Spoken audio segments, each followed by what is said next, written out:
자, 여러분, 느부갓네살을 논함, 제가 그렇게 처음 썼죠.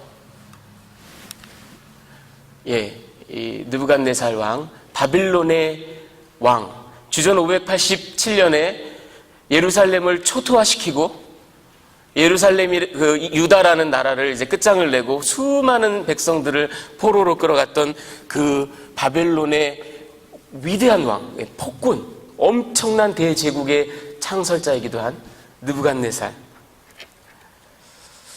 여러분, 제가 신학교에 가기 전에 하나님께 이렇게 깊게 붙들림 바 받아서 하나님을 막 미치도록 사모하고 하나님의 말씀에 정신없이 몰입하던 그런 시기가 있었습니다.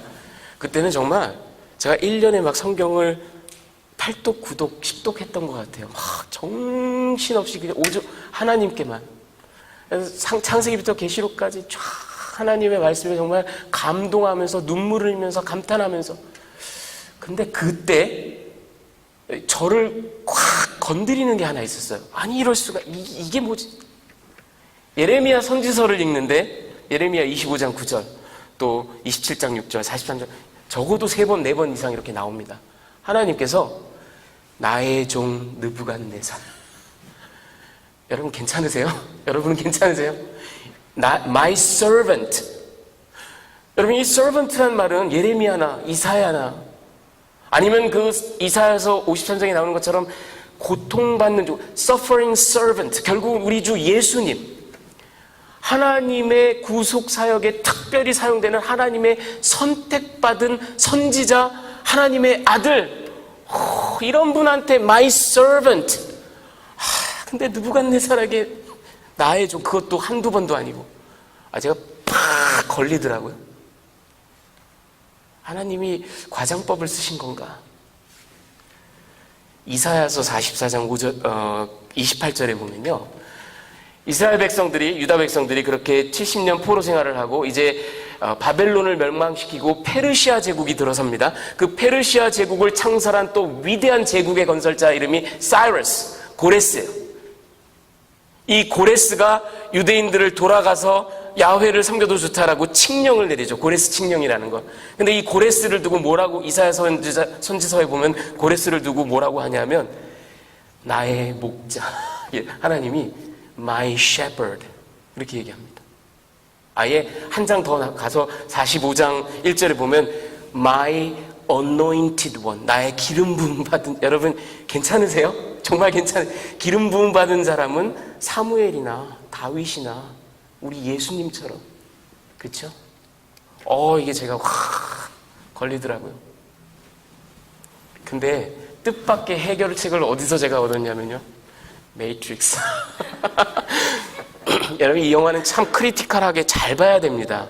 얼핏 보면 구세주, 저 니오라는 사람이 구세주, 그리고 자기를 세크리파이스 하죠. 이게 기독교적인, 그리고 저 여자 주인공의 이름이 트리니티, 삼위일체.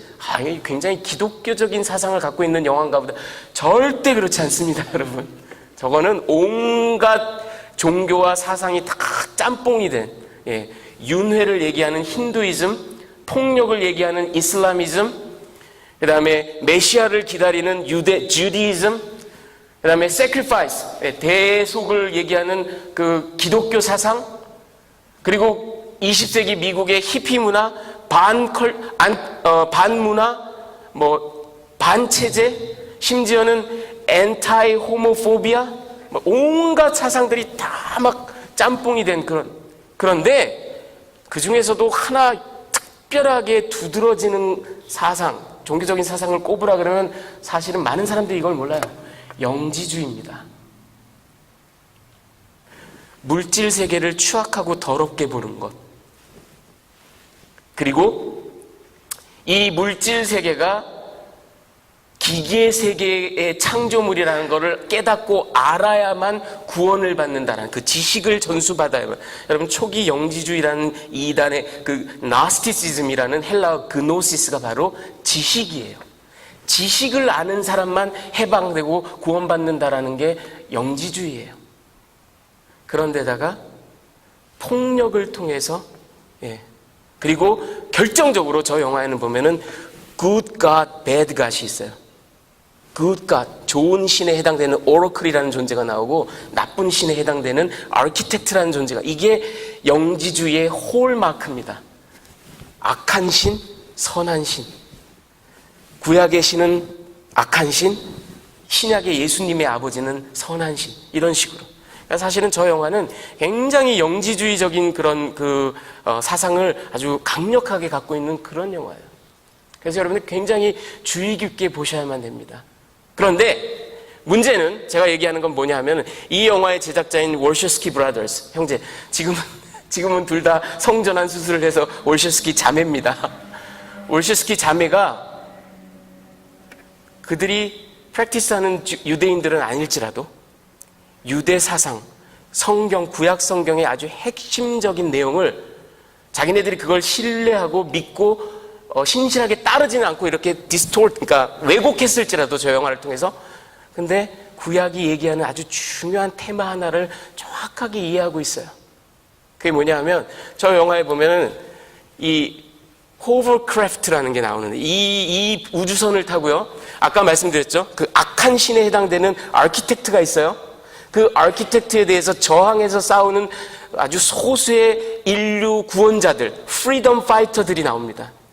저들이 타고 다니는 저 우주선 같은 게 바로 네부카네저, 느부갓네살이에요.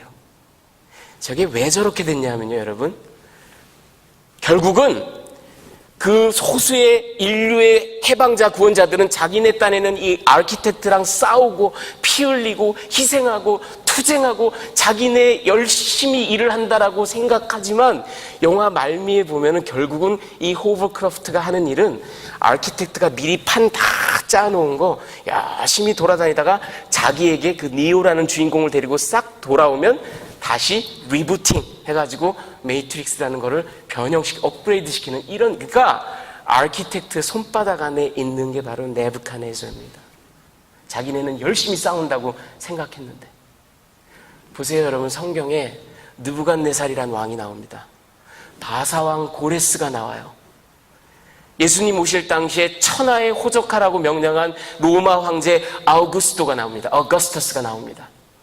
유대 땅에 로마의 집정관으로 본디오 빌라도가 있어요. 우리 인류의 역사를 쭉 거슬러 이렇게 돌아보면 샤를마뉴 대제가 나오고요, 신성 로마 제국의 칼 5세가 나오고요, 프랑스의 그 절대 왕정을 수립한 루이 14세, 태양왕, 레타 세모아, 국가 그건 나야 이렇게 말했던 태양왕 루이 14세가 나오고요, 프랑스의 풍우나 나폴레옹이 나오고요. 저들은 자기가 뭔가 세계를 제패한다고 생각하고, 자기가 세상을 다스린다고 생각하고, 온 인류를 바꾼다, 개조한다고 생각하고, 자기의 이상, 국가주의, 인류의 이런 거를 막 실현한다고 생각하지만, 결국은 하나님이 허용하신 역할만, 하나님의 주권하에, 하나님께서 허락하시는 만큼만 하는 하나님의 인생 막대기에 불과합니다. 네부카네저가 상징하는 게 바로 저거예요. 제가 그걸 깨달으면서 이 성경에 나오는 그 엄청난 제국의 제패자들, 지도자들, 아니 성경 이후에 인류 역사에 나오는 모든 명멸하는 인간 군상들, 그들 가운데 특별히 세계를 주무른다고 하는 사람들, 저들을 네부갓네저, 느부갓네살류라고 제가 이름을 붙였습니다. 통칭해서. 여러분, 오늘 이 느부갓네살에 관한 이야기가 또 나올 겁니다. 잘 들어보십시오. 자, 바로의 궁궐로 1절부터 4절까지 보면 이제 모세가 탄생을 합니다. 아버지의 이름은 아므람이고요, 어머니의 이름은 요베게. 출애굽기 6장에 보면 나와요. 이들은 둘 다 엄마 아빠가 다 레위 지파입니다. 여러분, 신약에도 이런 인물이 하나 나오죠. 침례 요한이 아버지 사가랴도 어머니 엘리사벳도 다 레위 지파입니다. 예. 이 레위 지파들 가운데 특별히 고핫 자손이에요. 이 고핫 자손들은 나중에 출애굽을 하는 다음에 모세 그 시내산에서 특별히 구분이 되고요, 레위 지파로 하나님을 섬기는 성물을 맡아보는 사람들로 구분이 되고, 그리고 고핫 자손들은 특별히 언약궤를 어깨에 짊어지고 움직이는 아주 특별한 일을 담당하게 되는 그런 자손들입니다. 아주 순수 혈통을 가지고 이제 태어났습니다.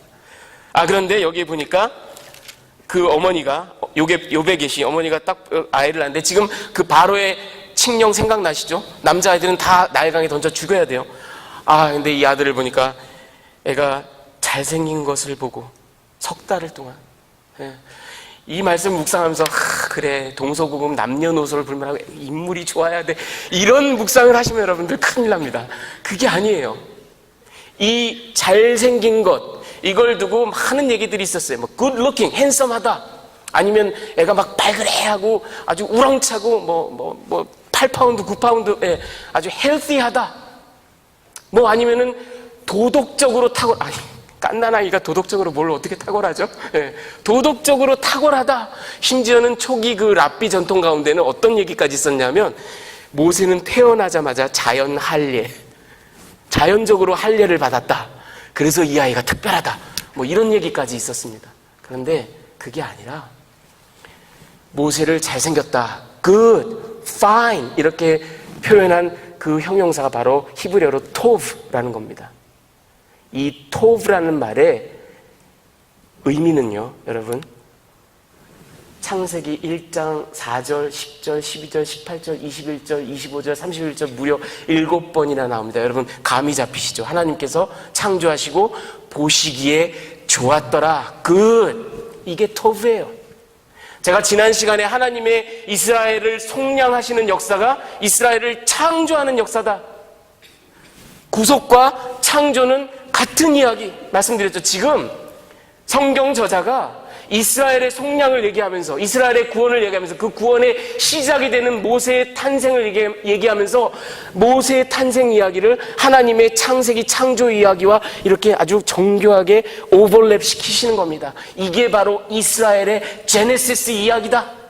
토브, 하나님 보시기에 심히 좋았더라. 창세기 1장에 나오는 그 이야기를 어린 모세가 태어났는데 요배 계시 보니까 심히 좋았더라. 여러분 그뿐만이 아닙니다.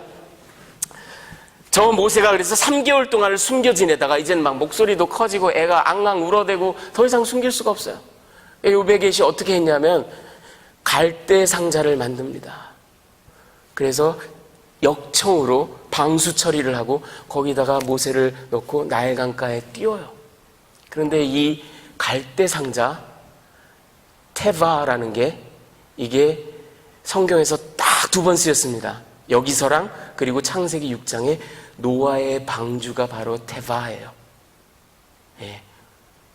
다시 한번 출애굽기 이야기를 창세기랑 연결시킵니다. 하나님께서 노아를 통해서 신인류를 만드시는 것, 새롭게 창조하시는 것, 그들을 구속하시는 것, 구원하시는 것, 그 이야기에 나오는 ark, 노아스 ark, 그 테바와 같은 단어예요. 딱 2번 쓰였어요. 갈대상자.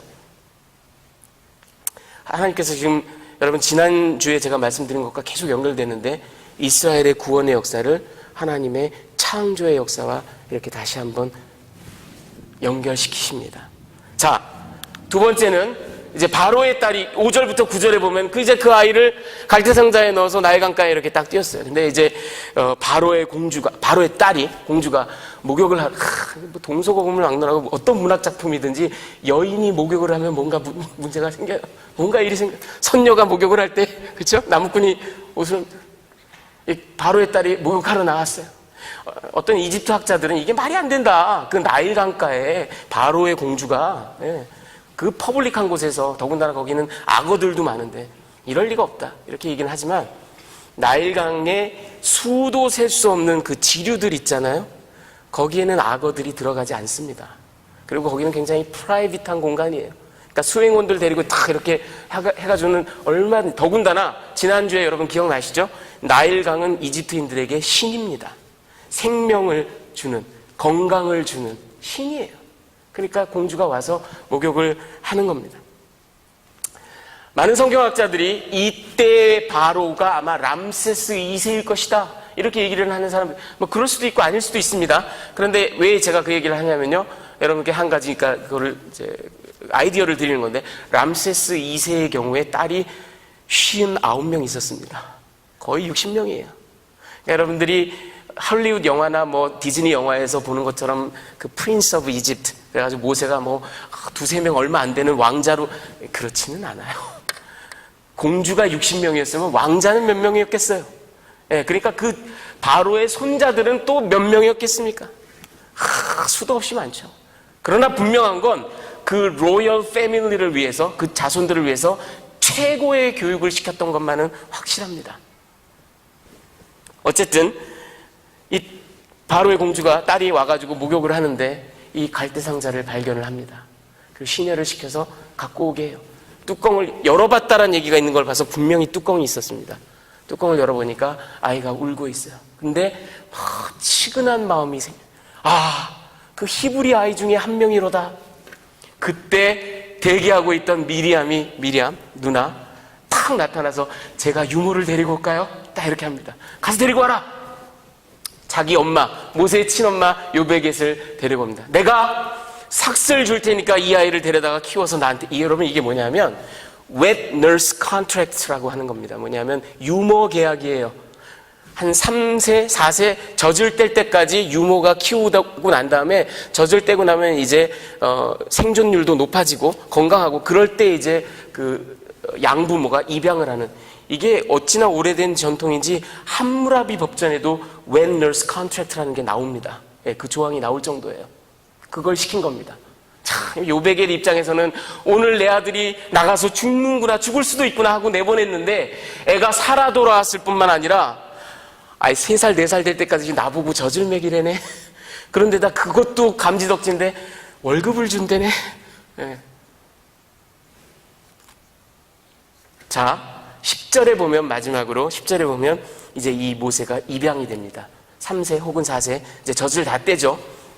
그리고 공주에게 입양이 되어서 들어갑니다. 이 여러분, 이집트 사회는 모계 사회였어요. 그래서 여성들의 그 사회적인 그 경제적인 이런 지위가 상당히 높았습니다. 자기 재산이 있었고요. 그 재산을 자유롭게 처분할 수 있었습니다.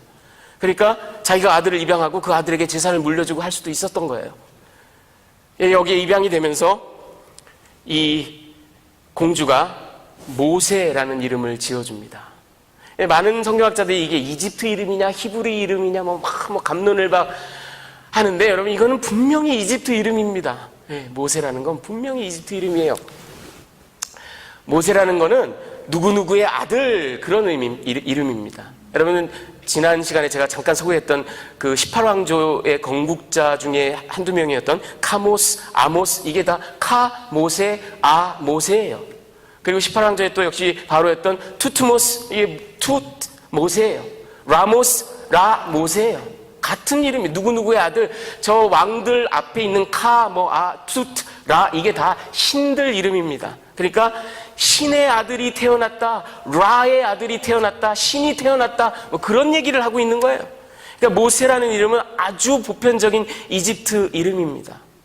그런데 문제는 오늘 우리가 읽은 그 본문에 성경 기자가 마지막에 이는 그를 물에서 건져내었습니다, 이런 말을 하죠. 이거는 뭐냐면 이 출애굽기를 나중에 기록한 모세가, 성경 저자인 모세가 말하자면 코멘터리를 단 겁니다. 해석을 한 겁니다. 공교롭게도 히브리 언어의 마샤라는 게, 이게 모세랑 발음이 비슷하죠. 이 마샤라는 말이 to draw out, 끄집어내다, 그런 말이에요. 그런데 여러분, 재밌는 거는요, 모세가 끄집어냄을 수동으로, 패시브하게 당한 거라면 히브리 말에 사실은 마슈이라는 말이 들어가야 맞습니다. 그런데 저 마샤라는 말은 능동이에요. 액티브예요. 모세가 끄집어내는 겁니다.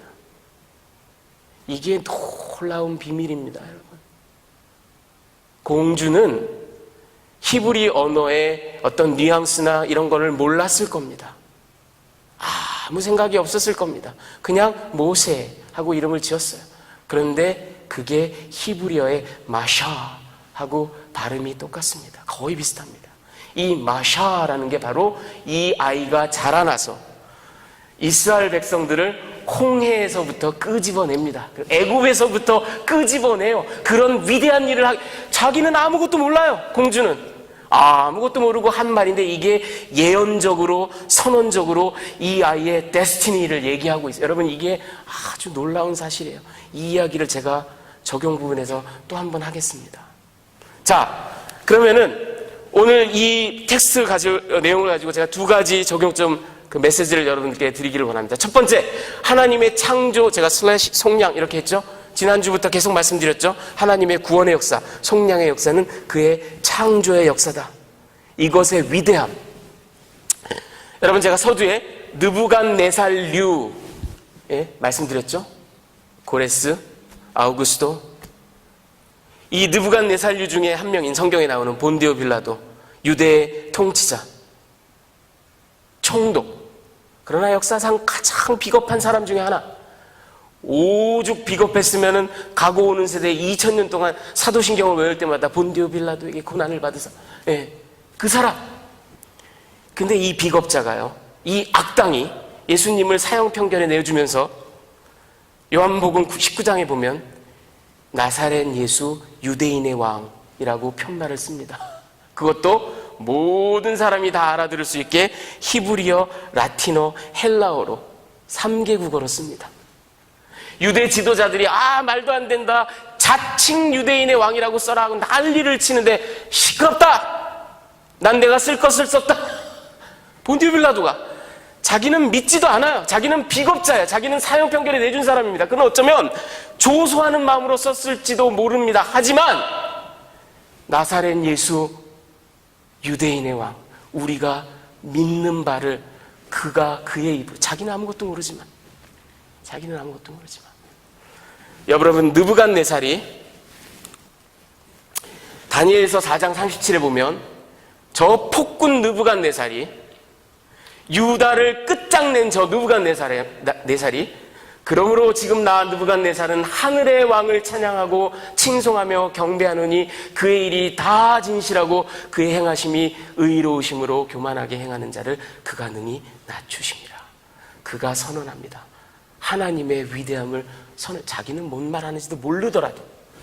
바사왕 고레스가 에스라 1장 2절 3절에 보면 바사왕 고레스는 말하노니 하늘의 하나님 여호와께서 세상 모든 나라를 내게 주셨고 나에게 명령하사 유다 예루살렘 성전을 건축하라 하셨나니 이스라엘의 하나님은 참 신이시라. 너희 중에 그의 백성 된 자는 다 유다 예루살렘으로 올라가서 이스라엘의 하나님 여호와의 성전을 건축하라. 그는 예루살렘에 계신 하나님이시라. 이렇게 얘기합니다. 여러분, 느부갓네살이, 바사왕 고레스가, 본디오 빌라도가, 바로의 딸 공주가 마샤, 자기네는 뭔 말 하는지 몰라요. 이 느부갓네살류들, 저들은 세계를 제패한다고 생각하고, 저들은 세계를 다스린다고 생각하고, 저들은 무슨 말을 하는지 모르지만 하나님께서는 그들을 사용하십니다. 그래서 하나님이 허용하시는 부분까지 일을 하게 하시고 저들 입에 하나님께서 하시고 싶은 말을 심어주십니다. 이게 하나님의 놀라운 구속의 방법 가운데 하나입니다.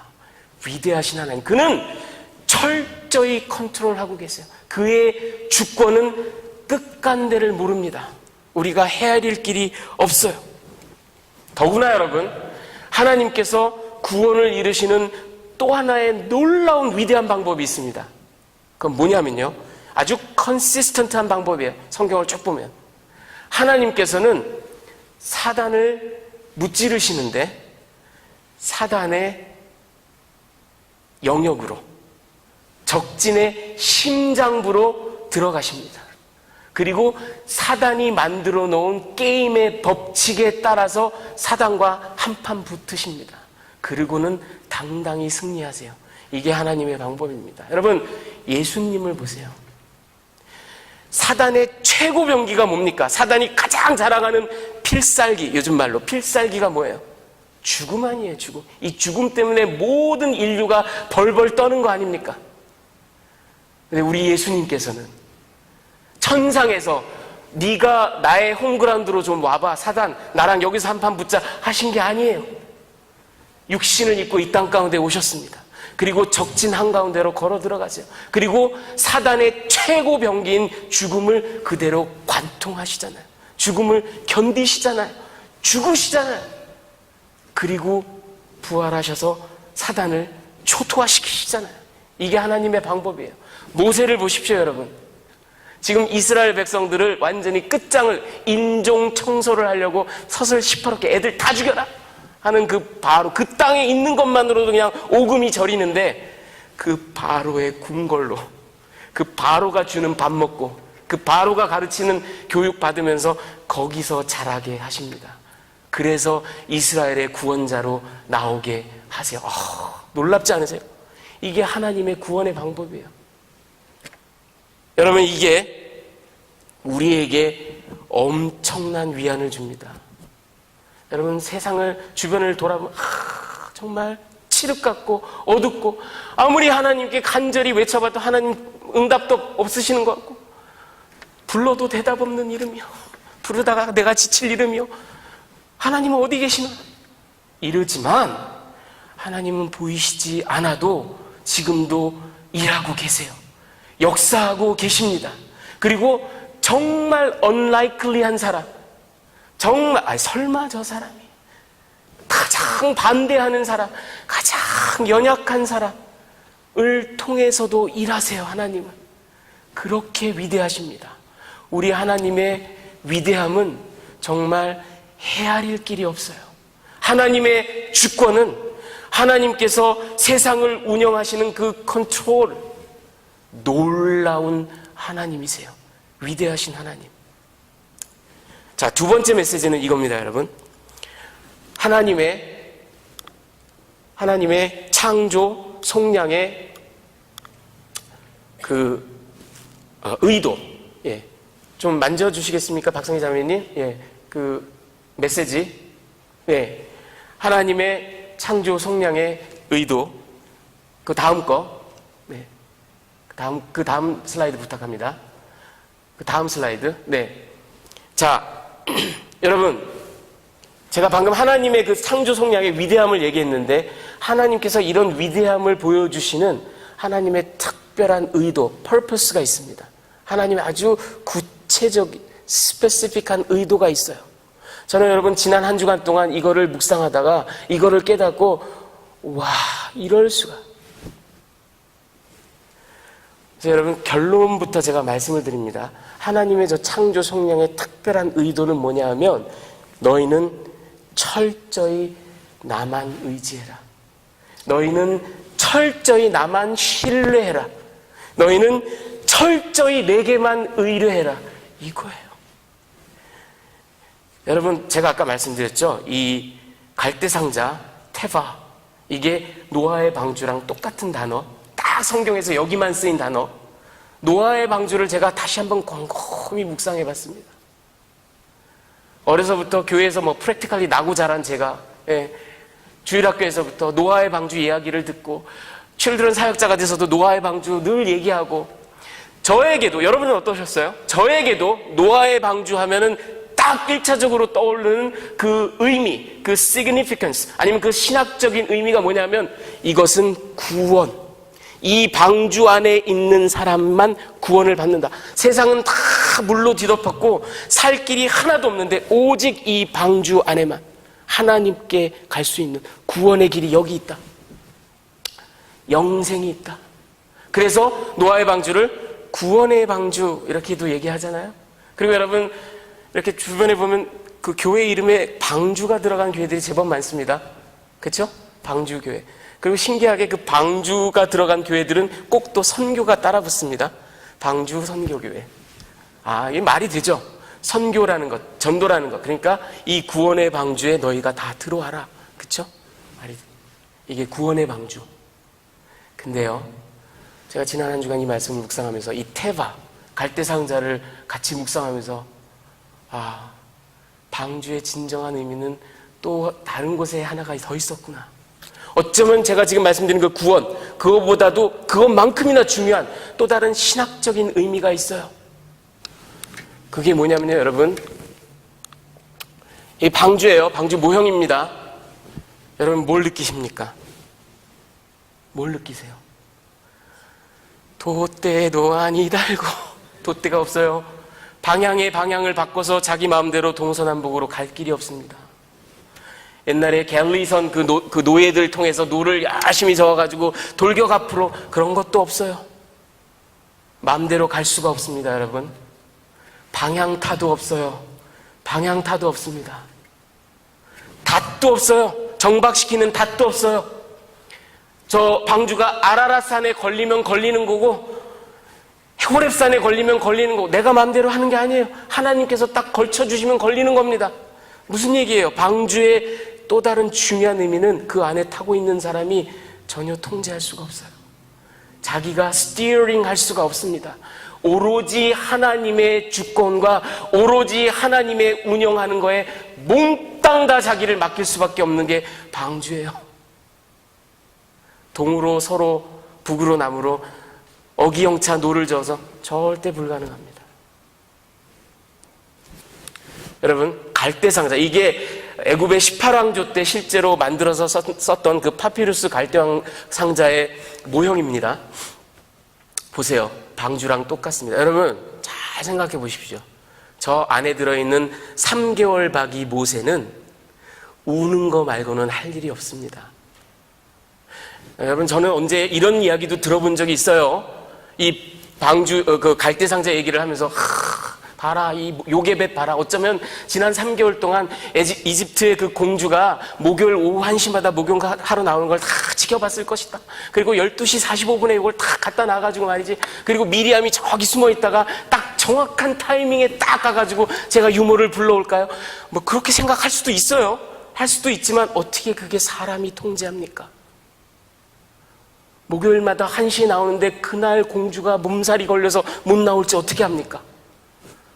공주가 나왔더라도 미국 대통령이 어디 가도 경호원들이 미리 다 가서 다 점검하잖아요.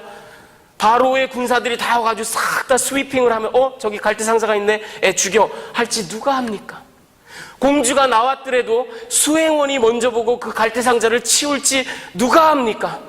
공주가 그것을 갖고 와서 보라 그래서 그 뚜껑을 열어봤는데 측은한 마음이 드는 게 아니라 뭐 이런 우리 아빠한테 혼날지도 몰라, 빨리 갖다 버려, 이럴지 누가 합니까? 미리암이 와서 제가 유모를 불러올까요? 그랬는데 너도 한 통속이지, 이럴지 누가 알아요? 누가 알아요? 모세가 통제할 수 있는 건 하나도 없습니다. 하나님의 전적인 통제하에 있어요.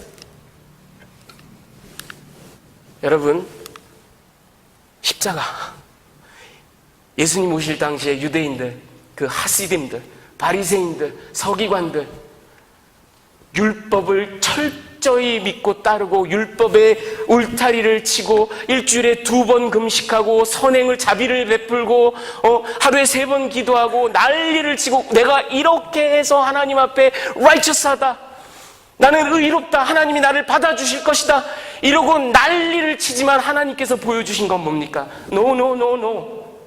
너희가 나에게 올 수 있는 건 오로지 이 십자가. 너희에게 통제력이 없다. 너희에게 아무 능력이 없다. 오로지 이것만 바라보고 마치 3개월 박이 모세가 앵앵 울듯이 너희는 그저 십자가를 보고 믿기만 해라. 하나님이 우리에게 주신 방법. 노아의 방주도 갈대상자도 십자가도 컨시스턴트합니다. 철저히 나에게 의뢰해라. 철저히 나에게 의존해라. 그러고 나서 생각해보면 여러분 말이 돼요. 우리가 그거 배웠잖아요. 창세기 하면서 선악과 배웠잖아요. 선악과의 핵심이 뭡니까? 거기에 죄악의 핵심, 아니 과일 따먹은 게 뭐 그렇게 죽을 죄요. 네. 하나님의 말씀을 먹지 말라는 말씀을 어겨서, 여러분 제가 지난번에도 말씀드린 것처럼 선악과의 핵심은 아담이 하와가 그걸 따먹음으로써 오타노미를 가져보겠다. 나의 능력으로, 나의 재능으로. 하나님 나 간섭하는 게 이제 그만 싫어요. 지겨워요. 짜증나요. 한번 내 힘대로 살아볼랍니다. 이게 선악과의 핵심이라고요. 오타노미, 자율, 나를 주인 삼는 것.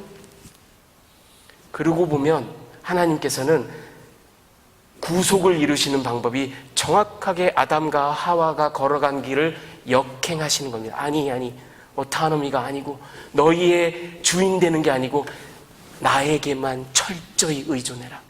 내가 열어놓은 방법으로만 나에게 와라. 이게 하나님의 구속의 역사예요. 여러분, 이 위대하신 하나님의 구속의 역사, 이 위대하신 하나님의 구속의 역사, 그리고 그 하나님의 구속의 의도, 더 이상 내가 주인이 되는 게 아닌 하나님께 철저히 의지하고 의뢰하는 것, 그런 역사가 여러분들 삶 가운데 풍성히 임하시기를 우리 주님의 귀하신 이름으로 축원합니다. 같이 기도하시겠습니다.